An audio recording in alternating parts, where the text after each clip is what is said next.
نحمده ونصلي على رسوله الكريم اما بعد فاعوذ بالله من الشيطان الرجيم بسم الله الرحمن الرحيم رب اشرح لي صدري ويسر لي امري واحلل عقدة من لساني يفقهوا قولي. تو جہاں تک لمحات کی حفاظت کا تعلق ہے تو اللہ کا ذکر آپ کے ساتھ ہے ہر وقت. کچھ نہیں آپ کو اس کے لیے کرنا پڑتا. آپ آدھی نیند میں بھی ہیں تو آپ کی زبان ہل سکتی ہے. آپ اپنے دل میں اللہ کو یاد کر سکتی ہے, کیونکہ بعض اوقات زبان تک ہلانے کی ضرورت نہیں اگر پاسبل نہیں ہے آپ کے لیے. یعنی کچھ وقت ایسے ہوتے ہیں یا کچھ جگہ ایسی ہوتی ہے کہ جہاں آپ زبان اور ہونٹ بھی نہیں ہلا سکتے, یا معیوب لگتا ہے بعض اوقات کہ آپ کسی مجلس سے بیٹھے تو آپ دل سے تو اللہ کو یاد کر سکتے ہیں نا. اور ذکر جو ہے, جتنے بھی اعمال ہیں ان سب میں انسان کے درجات کی بلندی کا سبب جو وہ ذکر ہے. بلکہ یہ ایک اضافی عمل ہے نا. ایک اضافی عمل کیسے, جیسے نماز ہے تو نماز میں پھر ذکر ہے, نہیں نماز فریضہ بھی ہے اور ساتھ اللہ کا ذکر بھی ہے. روزہ ہے تو روزے میں ذکر, حج ہے تو اس میں ذکر, کسی کی عادت کرنے جا رہے ہیں تو اس میں ذکر, گھر کا کام کر رہے ہیں, کھانا پکا رہے ہیں. یعنی یہ عمل ایسا ہے یہ جو ایک اضافی عمل بھی ہے اور اضافی اجر بھی ہے اس کا. یعنی آپ نیکی کے کام کو مزید نیک بنا سکتے ہیں, بہترین بنا سکتے ہیں اگر آپ اس میں اللہ تعالیٰ کا ذکر شامل کر لیتے ہیں.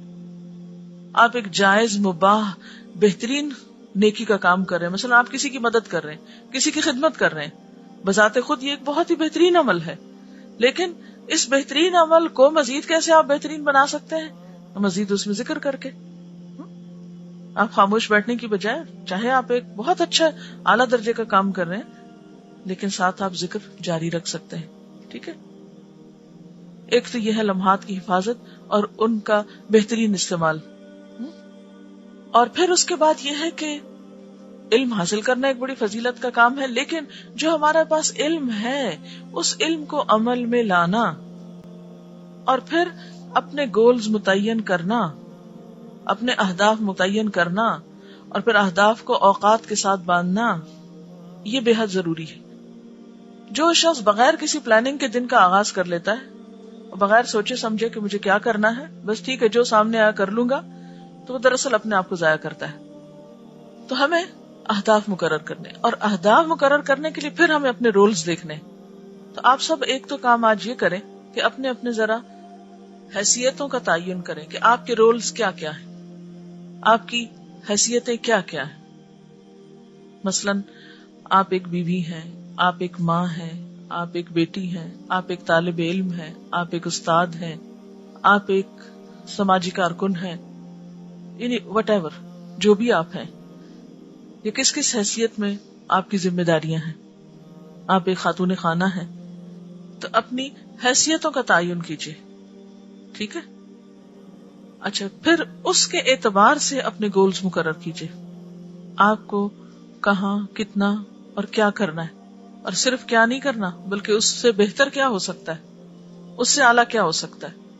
مثلا آپ اپنی عبادات کو اپنے سامنے رکھتے ہیں کہ مجھے نماز پڑھنی, یہ میرے فرائض میں سے ہے. آپ کا ایک سب سے بڑا اور اہم رول کیا ہے کہ آپ اللہ کے بندے ہیں, اللہ کی عبادت آپ کے اوپر ایک فرض ہے. آپ اپنے اوپر اس فرض کی ادائیگی کے لیے ٹارگٹ مقرر کرتے ہیں کہ دن میں اتنی نمازیں فرض ادا کرنی ہے اور اس کے ساتھ ساتھ مجھے اتنے نوافل پڑھنے ہیں مثلا.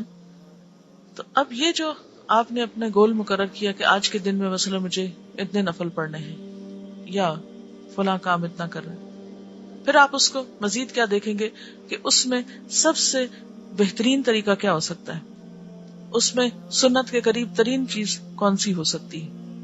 مثال کے طور پر ایک شخص سمجھتا ہے کہ اسے حج کرنا ہے, اس کا ایک ایم ہے یا اس کو ایک موقع مل رہا ہے, تو سب سے پہلے تو وہ یہ دیکھے کہ بہترین حج کس طرح ہو سکتا ہے. بس اخلاص کی بات ہے, اور پھر اس کا طریقہ کیا ہے. یعنی حج میں تو بہت سے لوگ جا رہے ہیں, لاکھوں جا رہے ہیں, تو صرف جانا اور آنا ہی تو نہیں کام, وہ بہترین سے بہترین کیسے ہو سکتا ہے. حج ٹائم کا بیسٹ پاسبل یوز کیا ہو سکتا ہے, سب سے اچھا استعمال کیا ہو سکتا, کون سے کام ایسے ہیں جو مجھے وہاں جا کے کرنے چاہیے کہ جس سے میرا یہ سفر ایک واقعی بہت ہی فروٹفل اور بہت ہی سکسیسفل اور بہت ہی فائدہ مند اور نفع مند سفر ہو جائے. مثلا میں اللہ کے سامنے نماز کے لیے کھڑی ہوں, میری یہ نماز بہت ہی بہترین, بہت ہی اعلیٰ ترین فوائد کے ساتھ ہو، مثلا اللہ تعالیٰ کے قریب ترین کرنے والی ہو، اس میں کوئی ایسی چیز نہ ہو کہ جو اس کے اجر اور اس کی قدر و قیمت میں کمی کر دے. تو اس کے لیے پھر آپ کو ایسے طریقے، ایسے ہنر، ایسے سکلز، ایسے ٹپس، ایسے سیکرٹس، ایسے باتیں پتہ ہونی چاہیے، اور صرف پتہ نہیں ہونی چاہیے، ان کو کرنا بھی آنا چاہیے، کہ جس سے آپ اپنے اسی وقت کو بہترین طریقے سے استعمال کر سکیں. تو ہمارا ٹارگٹ کیا ہے؟ یعنی فاستبقوا الخیرات کیا ہو سکتا ہے کہ صرف اتنا نہیں کہ ہم نماز پڑھیں تو مطمئن ہو کے بیٹھ جائیں کہ پڑھ رہے ہیں. اسی طرح اگر آپ ایک استاد ہیں تو آپ اپنے کام کو اس سے بہتر اور اس سے بہتر اور اس سے بہتر کیسے بنا سکتے ہیں، آپ کو پتا ہونا چاہیے. نہیں تو آپ کو اس کی ہرس ہونی چاہیے، آپ کو سیکھنا چاہیے، آپ کا دماغ، آپ کا سوچ، آپ کا ذہن اس میں کام کرنا چاہیے. اچھا، اب یہ ہوتا ہے کہ بعض اوقات لوگوں کا ذہن بھی بڑا کام کر رہا ہوتا ہے اور بڑے فریش آئیڈیاز ان کے پاس ہوتے ہیں، اور ایک ایک خیال ان کا اتنا قیمتی ہوتا ہے کہ اگر وہ عمل میں آ جائے تو دنیا بدل جائے، بڑے بڑے مار کے وہ کر لے. اللہ تعالیٰ سب کے اندر الہام کرتا ہے خیر کو، الہمہا فجورہا و تقواہا، سب کے اندر الہام ہوتے ہیں خیالات.